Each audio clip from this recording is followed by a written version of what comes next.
Okay, good afternoon, everyone. My name is Sabrina, and on behalf of Choice, I'd like to welcome you to today's program, Navigating AI in Academic Libraries, Ethics, Policy, and Practical Implementation Strategies, which is sponsored by Research Solutions. This session is one in a series of sponsored webinars from Choice that addresses new ideas and developments of interest to the academic library community.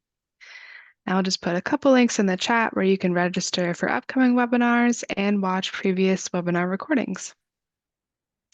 Also, if you're interested in library technology, LibTech Insights, or LTI, is a content vertical from Choice that examines the day-to-day impact of library and education technology on academic librarians, researchers, and students. The channel provides practical guidance on technology trends and products, including AI and AI literacy, user experience, useful tools, and job profiles, all of which are written by and for librarians. You can find out more about LTI and read the blog via the links in the chat. Okay, now before we get started, I'd like to point out just a few features of the webinar software. All attendees who join the presentation are automatically muted and your cameras are off, so don't worry about generating any noise or feedback. We've got that taken care of for you. In the main area of the screen, you can follow along with the presentation materials. To adjust the size of the slides or video, you can use the divider in the middle of the screen to slide the sizes to your liking. We are using the Q&A feature today. Please use it to submit any questions or comments for our speaker. We'll answer as many questions as we have time for at the end of the presentation, so please do type your questions into the Q&A module as they occur to you. You can also use the upvote feature to highlight questions you like or would like to be addressed.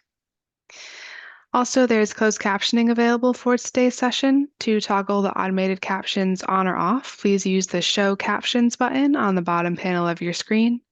You can also turn on automated translation for the captions by clicking the arrow button, toggling on translation, and selecting your preferred language.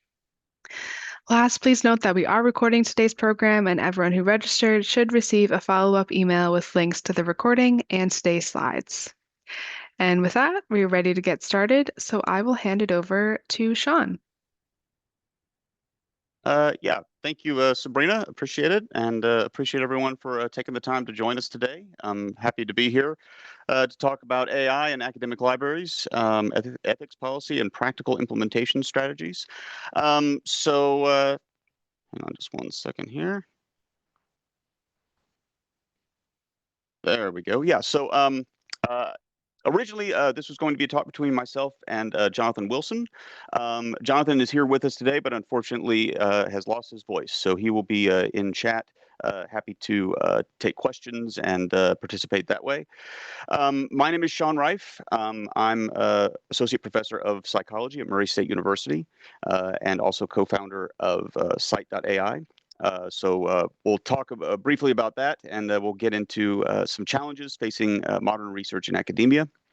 We'll also talk about using AI in the classroom. So as a professor, I have some thoughts about this, and maybe can sort of set the stage for some innovations and things that we can do differently in terms of teaching. We'll talk about integrating AI and talk about actually how to perhaps even redesign some assignments with AI in mind. And then, of course, at the very end, we'll make time for some Q&A. Okay, so yes, my name is Sean Reif. I'm head of academic relations at Scite and Research Solutions. I'm also a professor of psychology at Murray State University here in Kentucky in the United States. And I was one of the co-founders of Scite back in 2018, did a lot of work on our backend ingestion code and had a lot of fun doing that. We were recently sold to Research Solutions, and so now I'm head of academic relations there. So, I spend a lot of time doing research. I spend a lot of time in the classroom, and I spend a lot of time thinking about all of those things in relation to AI. Based on my experience with Scite. So hopefully I can bring some unique insights and hopefully we can all learn from each other. Okay, so real quick, just going over a few things, and some of this may be stuff that we're all kind of aware of, but there really are a number of challenges facing modern research and academia. For starters, AI tools are raising questions about research integrity. Some of you, I'm sure, are aware that there are, the phenomenon of paper mills, for example, is made worse by the fact that you have generative AI that can just churn out just AI-generated slop for publication. That's one very big area, just for one example. Um, Also, information overload. So if you are someone who has to keep up with research in any given area, so my own background is in social psychology, it was probably the case that back, when I was in graduate school, way back in, when I started in 2006, I could have kind of kept up with the goings on in social psychology just by looking at recent journal articles and keeping up with, half a dozen, top journals in my area. That's no longer the case. Information. This gets into the third thing rather. It's fragmented across many different outlets, and it's just hard to keep up with everything. It being so scattered and so numerous. I call it the velocity and volume of information of published findings is just really difficult to manage. Um, and then, varying quality of output, lack of reproducibility. So I'm a big advocate of reproducibility in science. And, this is just a sort of a perennial challenge of, how do we make sure that research is replicable, reproducible, and sufficiently reviewed? And of course, that relates to that problem of information overload as well. So these are all issues that we're sort of facing in academia. It's not a comprehensive list. It's just sort of what we came up with here. But these all present challenges that are sort of made worse or accentuated by the existence of generative AI, and they're just challenges that we need to address. I'm going to talk today, primarily about the use of AI in the classroom and in the academy. And I want to just go ahead and just get out in front of everything and just make some assumptions clear. Um, I'm assuming that this technology of large language models, what I'm calling text generative AI, this is a technology that is here to stay. Um, and if you're someone who is in the classroom, as I am, your students are going to use it. And in fact, they already are. So, back in when ChatGPT first was becoming a household name, when I was teaching, I would just sort of ask students, okay, raise your hand if you've used this tool or one of these tools to complete an assignment. No judgment. And at first I'd see a scattering of people who were kind of tentatively like ease their hands up. Um, More recently, it's at least half the room. And so, this is, and again, you got to assume that there's a lot of people who are using these tools to complete assignments when they're not supposed to and are therefore not admitting it.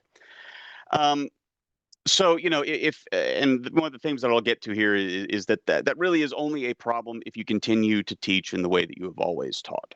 We'll get into that in more detail.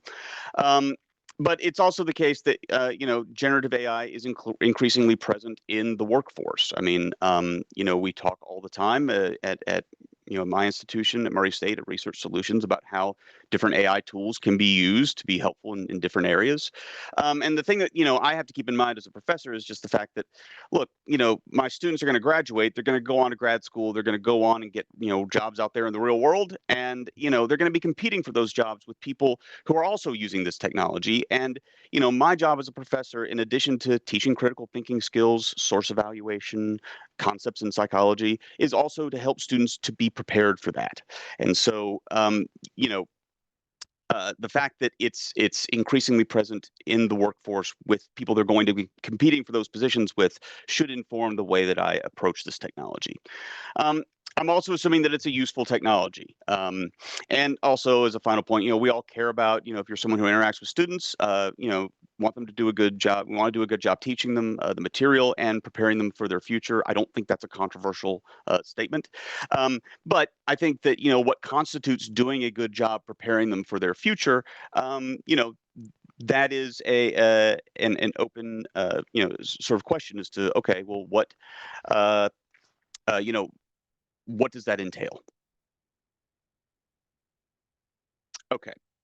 Um, Now, I'll go ahead and just get. I'll sort of say the quiet part out loud here. I'll just sort of get right into it. Point to the elephant in the room. The big problem that I think people in my line of work, in my profession, bump into is this kind of technology being used for cheating. Um, and I mean, obviously, text generative AI can be used to, commit academic misconduct on writing assignments. But the thing that I would point out is that this is not, really a new problem. It's just a new manifestation of an existing problem. Um, Students have always been able to, for example, pay someone to complete a writing assignment for them. Students have always been able to get a boyfriend or girlfriend or parent to complete a writing assignment for them, or portions of a writing assignment for them. The thing that AI does, and you already kind of, I think I would argue, we already kind of accept that some amount of that is simply not detectable and is going to take place.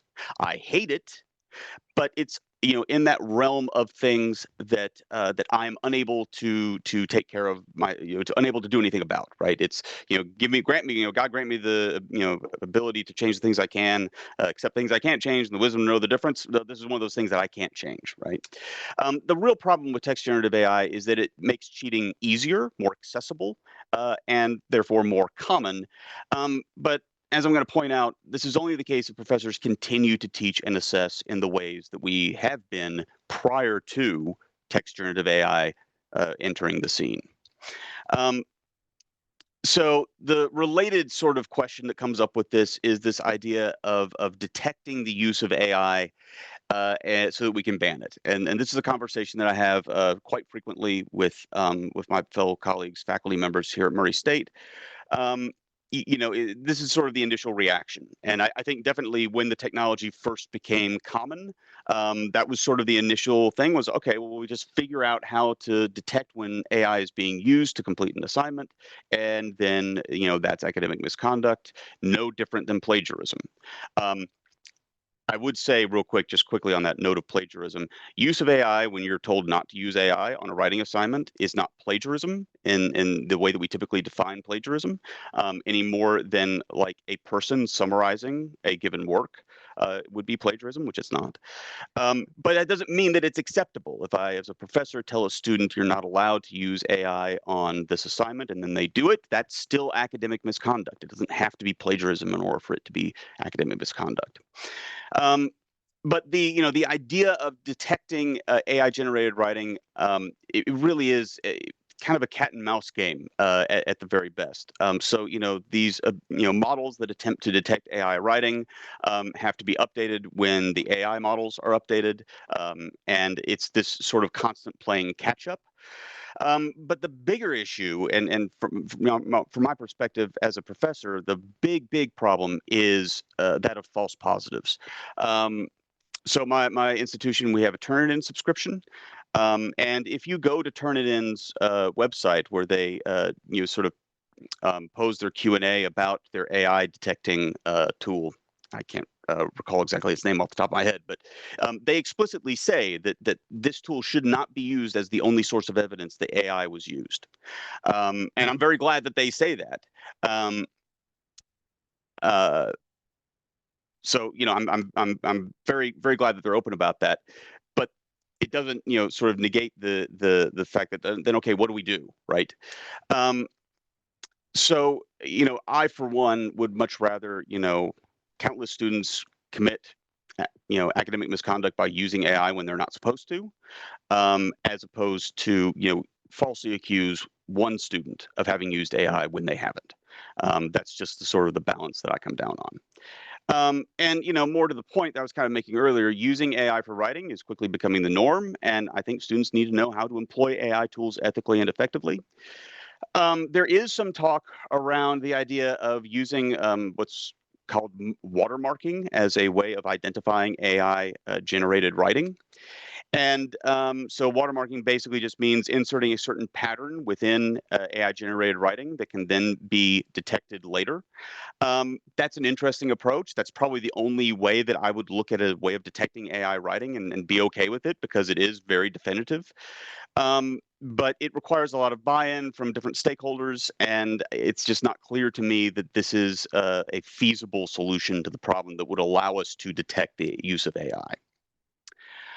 Um, so the question that I want to really sort of hone in on here is this question of, all right, why do we assign papers? And or you could apply this to any writing assignment, but any from short homework assignments to a term paper. Why do we assign papers? Um, and I think that that might vary by field, and I can only speak with any level of expertise in my own area.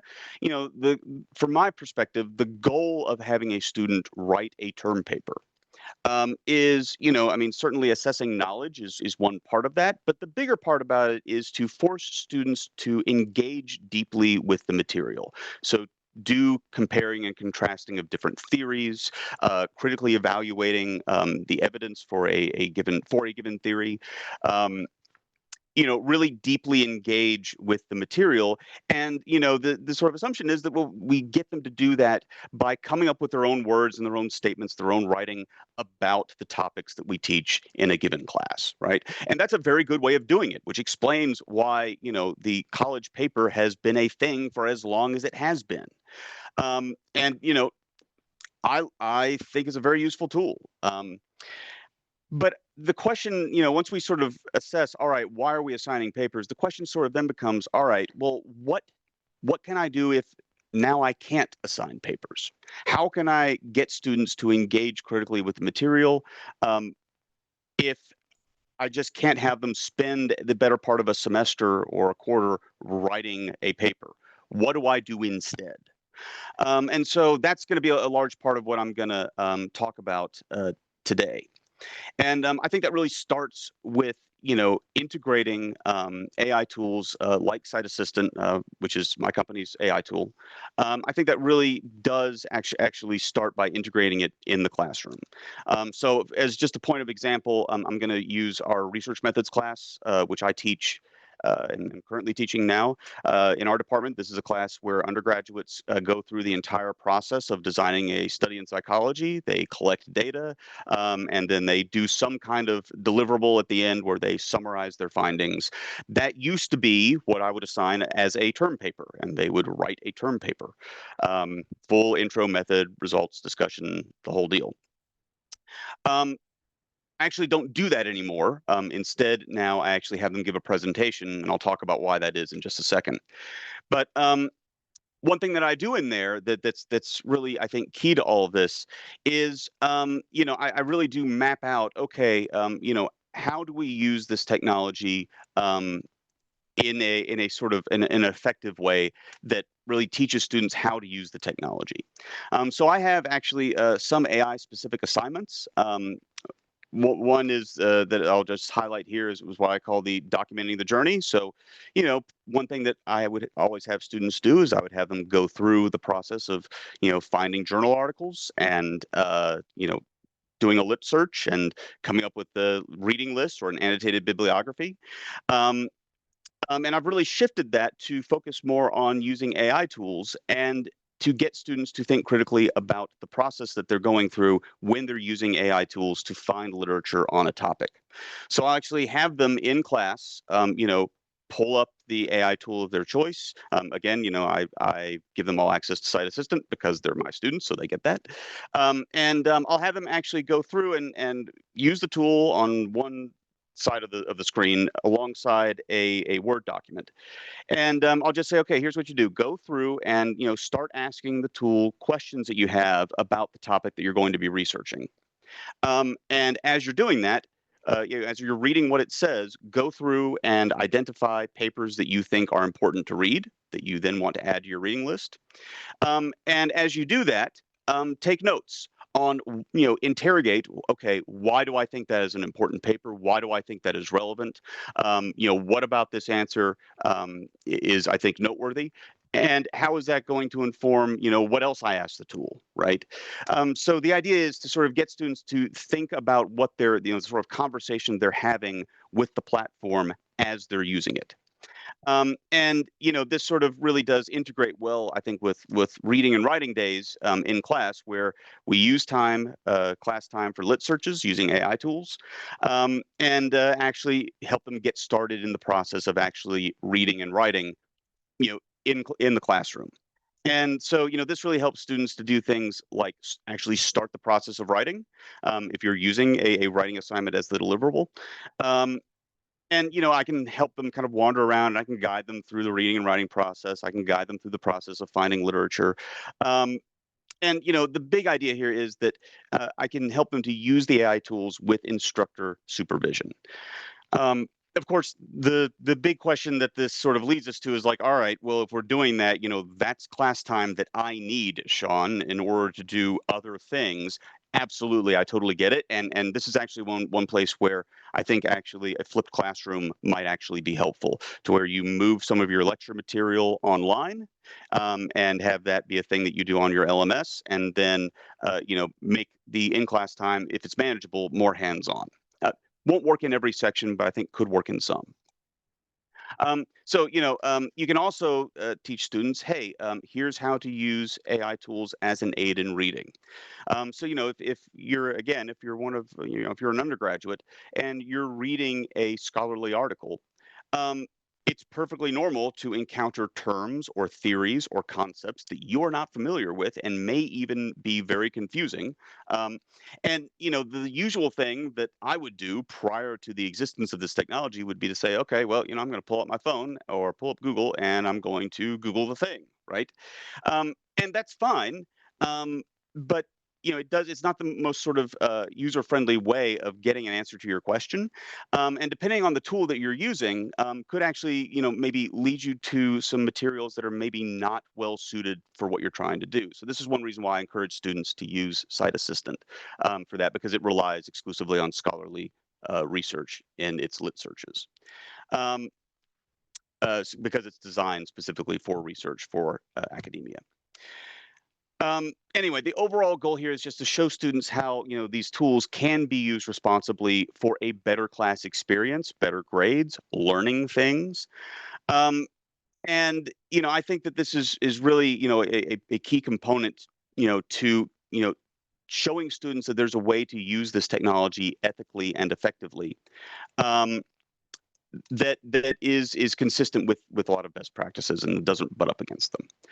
Um, I also, so I'll just go ahead and just point out, I have the language in my syllabus. My policy, when I teach, is the same for every class at this point, where I'd say students are allowed to use the AI tool of their choice with two caveats.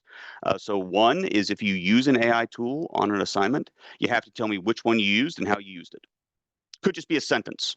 That's fine. But you got to disclose. I'm a big advocate of disclosing this kind of thing. I think it solves a lot of problems. If you just say that you did the thing, there you go. So that's rule one. Rule two is that there may be the occasional time when I say no AI on this one.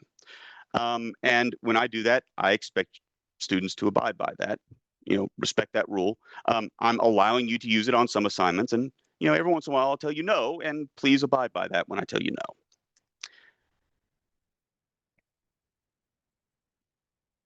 So this brings us kind of to a question I was sort of alluding to when I was getting into this idea of sort of using the AI technology in the classroom. Um, and this is where you kind of get to the question of, all right, which AI tool do I use? And so, this is just sort of a brief summary of some of the strengths and weaknesses of different offerings. So, you have, for example, ChatGPT, where it's using source data is the internet.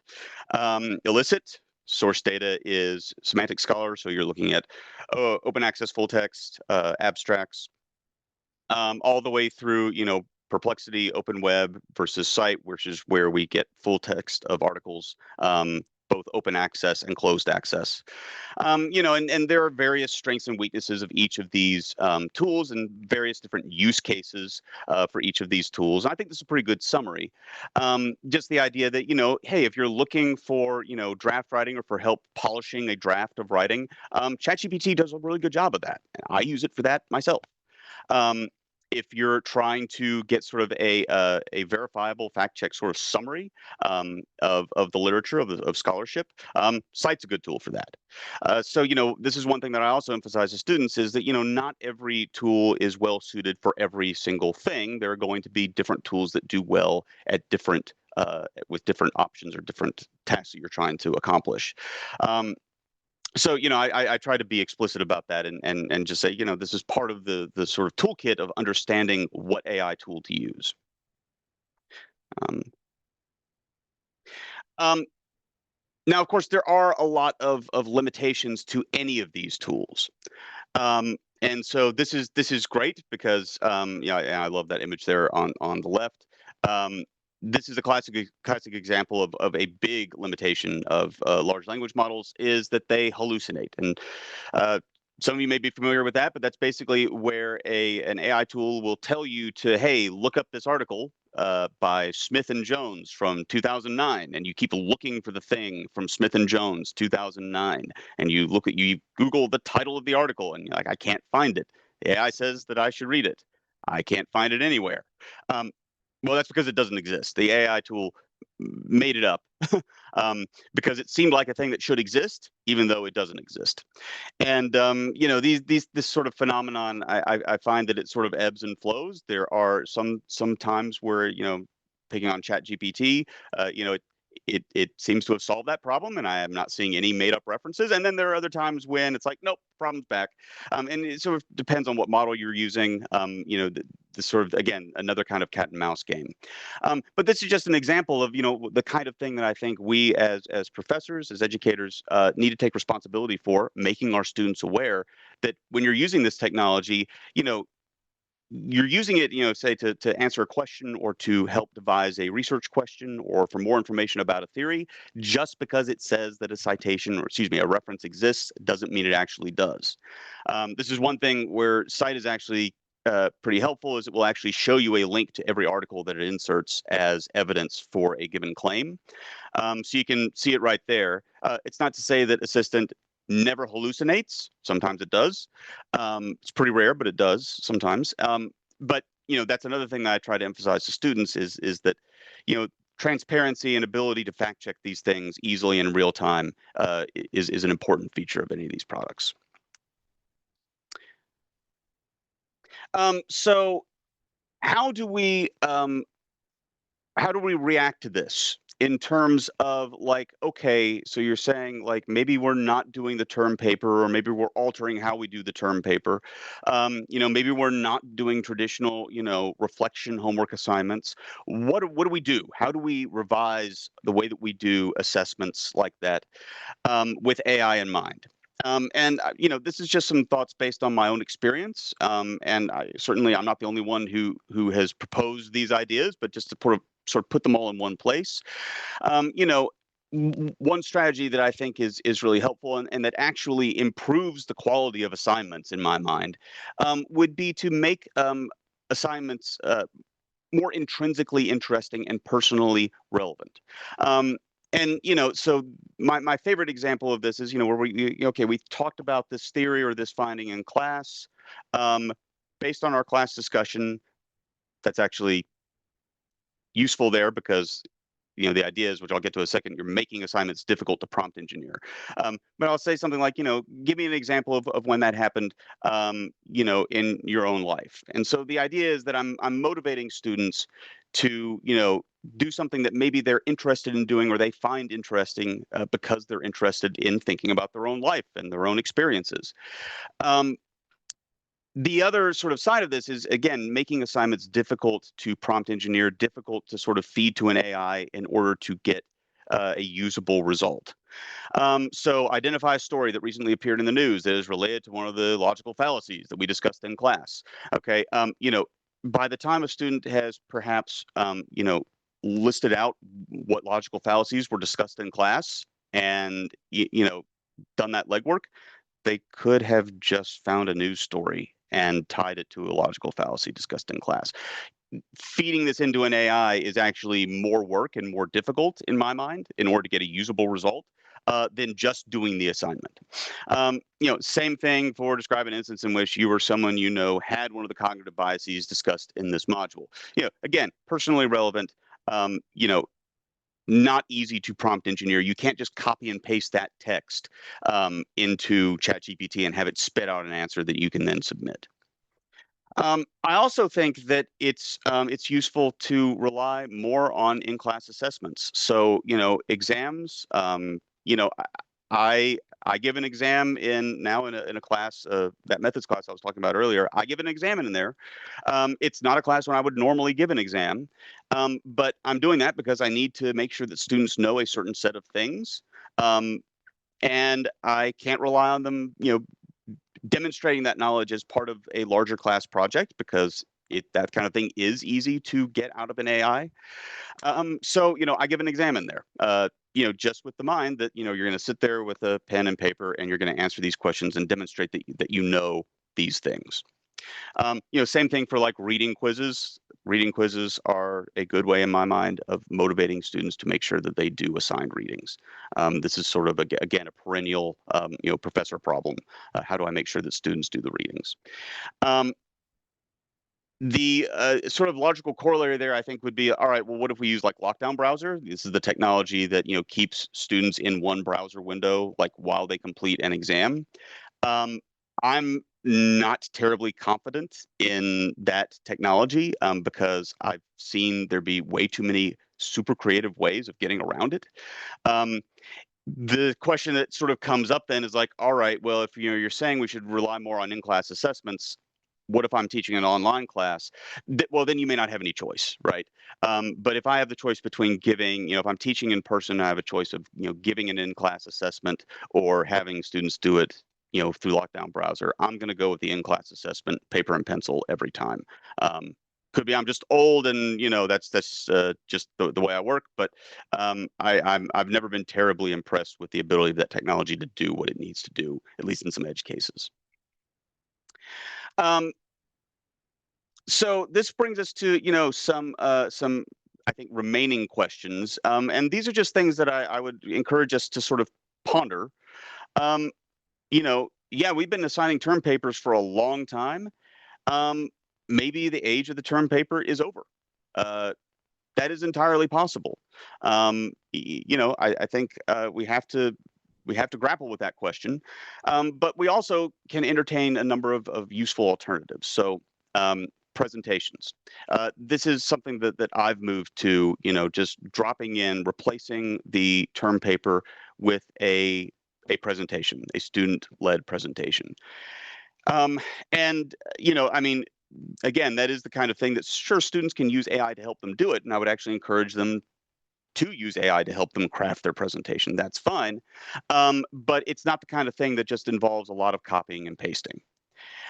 You can also combine that with a kind of oral defense, and so like my strategy in that methods class, where students are now summarizing the research that they did in an oral presentation at the end of the semester. I tell them, I need you to send me a list of papers that you read as part of this project beforehand. And we will have a Q&A session at the very end of your presentation, and I may ask you some questions about those papers and about the methodology that they used or about the theories that they're proposing. And that will form part of your grade is, the kind of how well you answer those questions, right? So it's incentivizing students to actually do the reading and actually prepare for something that is actually in real time going to assess their knowledge and ability to communicate and think about a given topic in real time. There's also all sorts of other ways to get creative about this. Multimedia projects, making videos about something. I have an assignment where I have students violate a social norm as part of my introduction to psychology class, and I'm actually some of them have actually started doing these as videos, which is a lot of fun. Um, I think that kind of thing, again, thinking outside of the box a little bit, I think really helps a lot. And again, hopefully the idea is that we're actually in the process of all this, we're improving the quality of the assignments that we give as part of the sort of process of teaching. So, just a few, this is just sort of summarizing a few different tips for integrating AI. Definitely training sessions for faculty and students. I'm giving one actually this afternoon, dealing with a lot of these topics for our faculty here at Murray. Um, you know, Workshops centered around AI literacy, discipline-specific modules. I imagine that my concerns as a psychology faculty member is very different than the concerns of, say, an English or a creative writing professor. That's a whole different situation there, and probably a lot of these conversations should be limited to the field or to the topic area. Um, you know, uh, in terms of different tools, you want to prioritize AI tools that have scholarly research in mind. So Scite Assistant does this quite well. ChatGPT has some good functionality there. You also want to sort of test tools for accuracy in different subject areas. So like in my own area, I find Scite Assistant does quite well. Other areas, even within the field of psychology, I hear other people say, "Yeah, I'm not so sure," and they have different preferences. Again, field specific stuff. It's probably a good idea for institutions to have some kind of AI policy.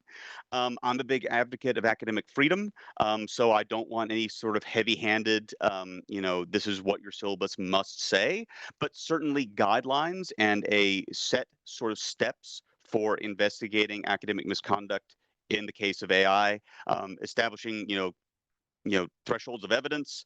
Um, you know, Also assisting with the collaboration of faculty and sort of redesigning assignments with the technology in mind. And then all that needs to be continuously reviewed, obviously.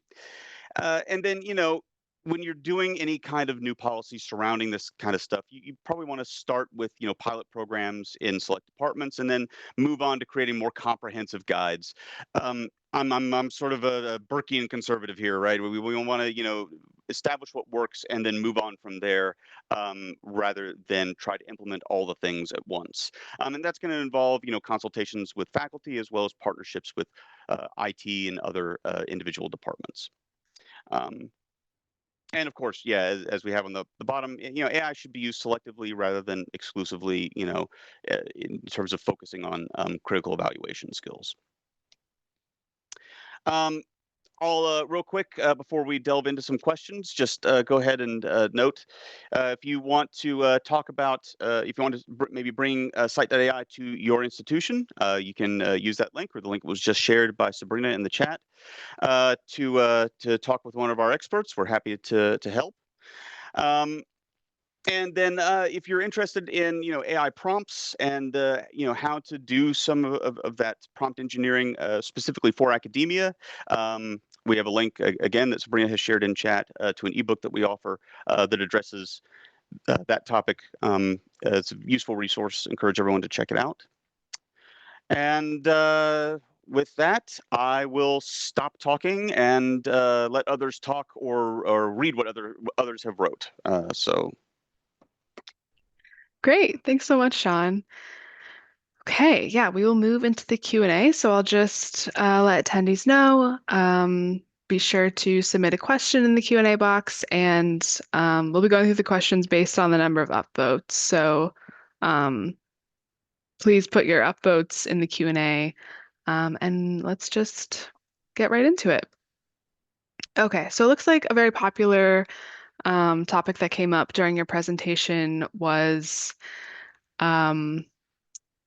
what is available for LLMs to search, like what's behind paywalls. So our top comment is by Marjorie, who says, depending on the discipline, much of the peer-reviewed academic literature is still behind paywalls, delivered via your academic libraries, and not available to AI tools. So your students don't have access to the full body of peer-reviewed literature and are not learning the discrimination skills of looking at a list of journal articles and selecting the ones for their purposes. And this came up a few times in the Q&A, so I was just wondering your thoughts on that. Um, Yeah, so no, I mean this is definitely a fair question. And I think, some of this I think will be addressed by the more common practice of making open access, open versions of articles available. Um, yeah, no, this is, but in terms of actually how I interact with students about it, that is a thing that I would make students aware of. Absolutely, is that you need to be aware that there are going to be papers that the tools don't have access to, and that is a thing that you should be mindful of. And this is why I also continue to teach students how to use more traditional lit search paradigms as well as AI tools. So. So yeah, I'm not saying don't teach those more traditional approaches at all. I'm just saying here are some ways that you can teach how to use this new technology. So Great. Okay. Um, yeah, let's see. We have another question, kind of related to that from Darcy. If students are not doing a literature search themselves or learning the skills and how to search literature, how are they able to critically appraise the output? How does their reliance on AI for searching the literature lend itself to reproducibility? yeah, so I'm sorry, I'm trying to find that in the actual Q&A text here, but uh,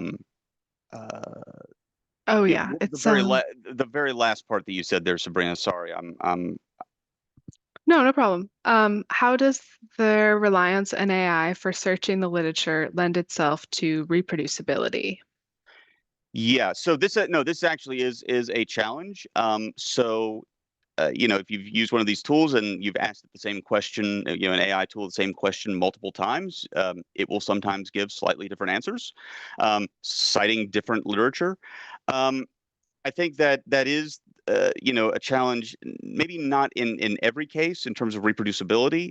Certainly, if I was doing something like a meta-analysis, a quantitative systematic review.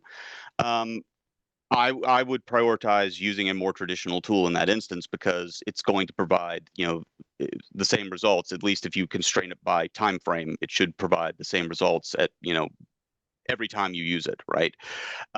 So that's a use case where I wouldn't prioritize, the use of an AI tool for that reason.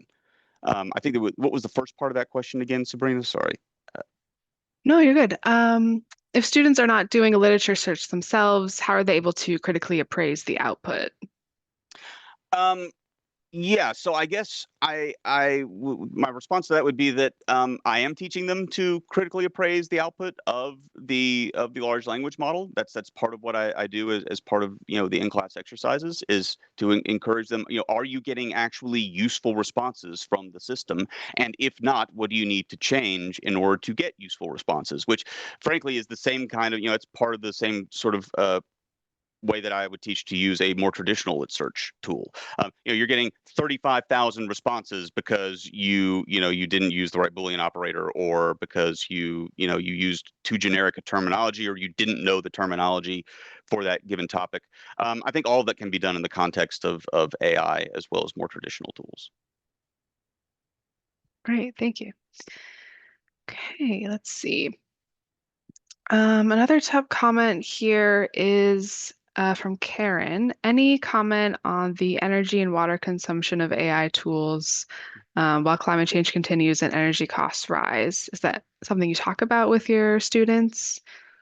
Um, I do briefly. It's not a huge part of it. I guess this is more of a political question than anything else, or a political issue than anything else. I, the technology exists, and it's a collective action problem. And so I don't worry about that particular issue too much in my teaching. Um, we It's just an issue of needing to generate clean energy more than anything else, and that's not my area of expertise. So it certainly is true. It is true, but it's also the case that it's such a large volume that I don't feel that I can make any kind of contribution to a solution by telling my students not to use it in certain instances. Um, yeah. Got it. Okay, let's see. Next top question here from Douglas. Interesting that we always talk about these Gen AI systems as tools when in reality they are products meant to be purchased to generate revenue for tech companies. Do you spend any time with your students explaining to them that AI companies see them as a linchpin to their profit centers? Yeah, I think I mean certainly students know that these are for-profit entities that design and produce and make these products available. I guess it's what's not clear is how that would necessarily change anything from the user's perspective. I mean, certainly, you know, private entities also run scholarship databases. They have that gatekeeping ability to a certain extent. Um, and I guess depending on what you're researching or what your topic is, you should be aware of that if you're searching for something controversial and the AI tool is not responding as you would expect.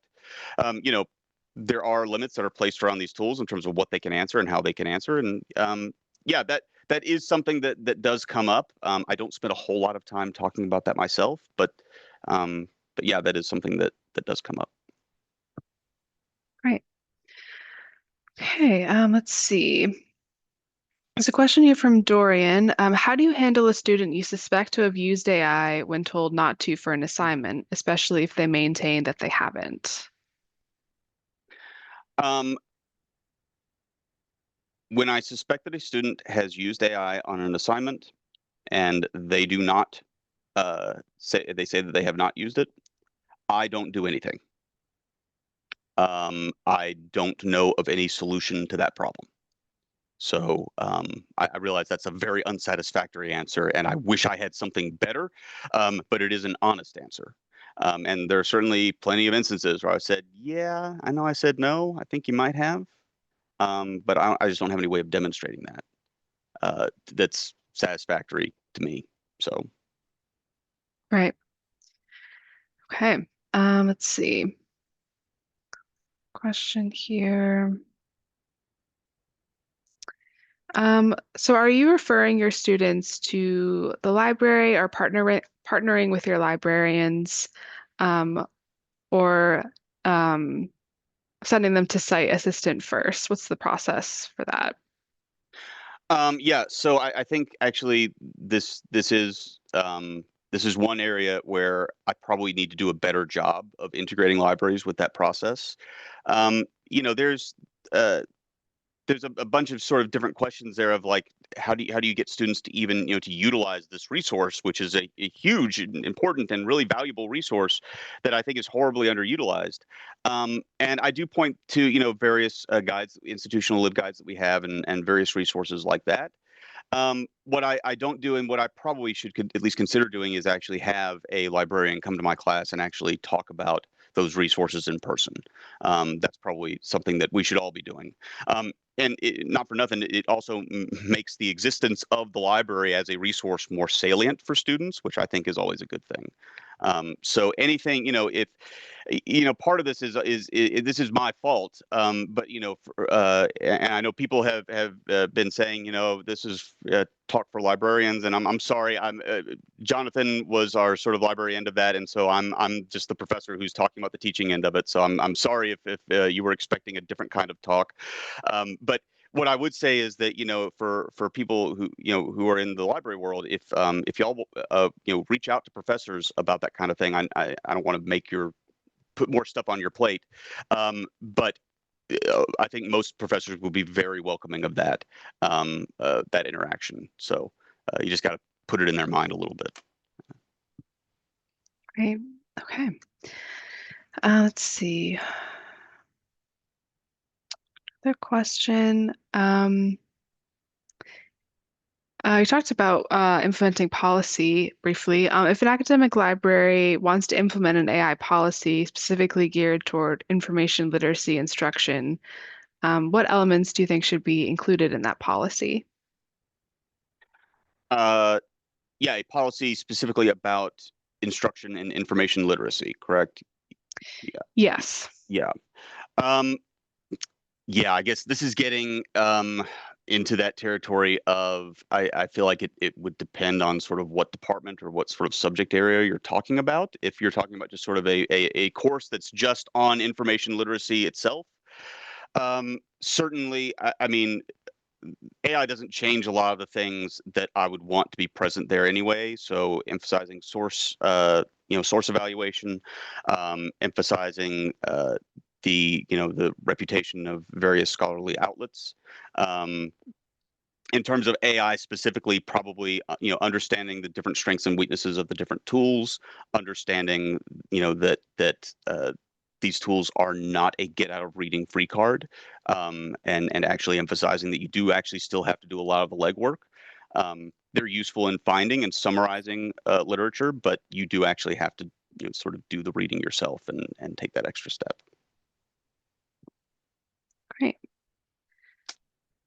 Okay, let's see. We have a question from Rebecca. How do you handle the hallucinated article citations? I know you talked about this a little bit in your presentation. Yeah. So this actually, one thing that I might consider completely dispositive in a student submitting an assignment that was, what would make it obvious that it was using AI is if the student cited a non-existing paper. That would be a really good sort of that would be a case where I would actually intervene. Um, this is a big part of what I tell students is that if you're doing it right and you're actually going and going and finding the literature and actually evaluating the literature, the hallucination problem really shouldn't be an issue because everything that you're going through will be stuff that you've had to find the published version of it anyway. And if some of that stuff doesn't exist, then it'll be evident when you search for it and there's nothing there. So in my experience, it hasn't actually come up just because of the way of what I focus on when I teach about how to use the tool. Got it. Okay, let's see. I have a popular question here from Lauren. In the case of generative AI, what are your thoughts on how it interacts with copyright slash intellectual property law as it has to be trained on something? Yeah. So this is where I'm going to play my "I am not a lawyer" card. There's a legal side to this and there's an ethical side to this. Um, Certainly, it is the case that people who create content should be compensated for the creation of that content. Um, I think that companies who are training these models need to be mindful of that, and we have plenty of examples of instances where they've been, shall we say, cavalier about the material that they've used for training their models. That is to me a big concern. Um, I from my perspective as someone who is sort of teaching students how to use the technology, um, that doesn't really touch ground necessarily because the technology is sort of already there. If you have concerns about a particular model and the way that it was trained, this is something that I would say is, you can always opt to not use that particular tool, and there's nothing wrong with that. Um, but in terms of just sort of devising a corpus of training data, um, using the common crawl of the internet, I think is pretty standard. And this does sort of get into, I think, the larger question of like, well, is it plagiarism or what constitutes, ethical versus unethical use? And I would say, that's for the individual instructor or individual institutions to define for themselves. Um, the legal standard is something completely different, right? What constitutes fair use of a published work? I just don't know. Right. Okay, let's see. We've kind of a related question from Maddie. A big issue we're trying to address at my institution with grad students and faculty is that using Gen AI to brainstorm or assist with research crosses into issues of data privacy. We don't have legal safeguards for these things yet. Do you have any suggestions for engaging with your constituents on this aspect of using Gen AI? Yeah, no. So if that is something you're really concerned with, read the terms of service. Be familiar with how that information might be used. I guess I'm not aware of any instances where that, you sort of have an idea being stolen because it was shared with an AI tool. I'm not aware of any instances when that's has actually happened. I could just be it could be the case, and I just don't know it. Um, but I also kind of think, as just a logistical matter, it's difficult for me to see how that problem could actually emerge. We talk about data sharing with you know, with OpenAI or any, or any of the entities that train these models. We're typically more concerned with using data to refine the model and make it better. And so I guess it's not clear to me in just sort of practical terms how that would emerge as an issue. Um, so Okay, great. We have a few more minutes here. We have two sort of related questions from Elizabeth and Maria. Elizabeth asks, what about for asynchronous online courses? There's no in-class assessment then. And Maria also says, how would you revise assignments for courses that are 100% online? yeah, no, this is a great question, and I don't teach any online classes, so I don't have a whole lot to dig into there. I think the whole thing that I said, lockdown browser will not save you. This may be an instance where that is simply your best option, and there's no shame in going with the best available option given what you have in front of you. Asynchronous online classes were all designed, I think, very much without the assumption that this sort of thing would be available, and as technology has sort of become more mature, you know, I think it's going to that is probably the area that is most challenging to properly address. Um, Certainly, I think you can do a lot of the same things I talked about previously, where you're maybe referencing things that were discussed in class or that were discussed in a lecture, making some assignments sort of AI proof or difficult to integrate with an LLM tool in order to get it to give you the answer. That's a useful approach. And then, like I said, if you are giving exams and using lockdown browser, that's again, we live in there are no perfect solutions to any of this. So that's fine. Nothing, no shame in that. Great. Okay, let's see. There's a question here from Anne. Are there some major publishers that don't want their materials included in Scite AI? That seems like a limitation, not just limited coverage of great literature. I'm sorry, the first part about that, I've lost you there for a second. Are No, there, you're good. yeah, Aren't there some major publishers that don't want their materials included in Scite AI?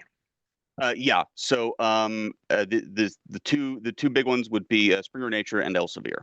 Um, we're hopeful that we will soon have an indexing agreement with Springer Nature. Elsevier is more complicated because in addition to being a publisher, they're also a competitor in a sense. With that said, we do have all of the open access literature that those publishers provide. So we actually have fairly decent coverage with both of them. We just don't have the closed access paywalled papers. Got it. Okay, a couple more minutes left. It's a question from Mardi. Sean, what are your thoughts on the studies such as that done by MIT that suggest use of AI impacts actual learning? Yeah, I mean, I think that this is a great example of that certainly is true. A lot of this just depends on uh, you know what you're how you're teaching and how you're doing your assessments. And so the thing that I typically will say is that look, this is a huge problem if you continue to teach and think about the literature in the way that we all taught and thought about the literature 10 years ago. If we're able to sort of be dynamic and change with to recognize the existence of new tools, it becomes much less of a problem. I think that we're in a period of adjustment here where we're still trying to navigate how to integrate this technology with all the other things that we want to do. And those periods of adjustment are always terrible. The printing press was a marvelous invention. Um, I don't know that I would have want to have lived during the period when it was first introduced, and all of a sudden everyone had the ability to print as many pamphlets as they wanted, right? So it is the case that there's going to be some pain associated with that, and I think that if that's the paper that I'm thinking you're referring to, that's an example of how we need to be able to adjust. So sort of the topic of today's talk, I guess. Great. Okay. I think we only have about a minute left, so I think we're at time here. So I'll wrap up and say thanks so much to Sean for taking the time to speak with us today, and thank you to our attendees for your questions and your comments. I'd like to remind our viewers that we did record today's program, so be on the lookout for a follow-up email from Choice with links to the recording and the slides. Also, if you have a few minutes after the presentation to fill out a brief survey, we would really appreciate it. So thanks again to all of you out there for joining us. We hope you learned something new from the webinar and hope to see you again soon on another session. Thanks, Joel. Bye.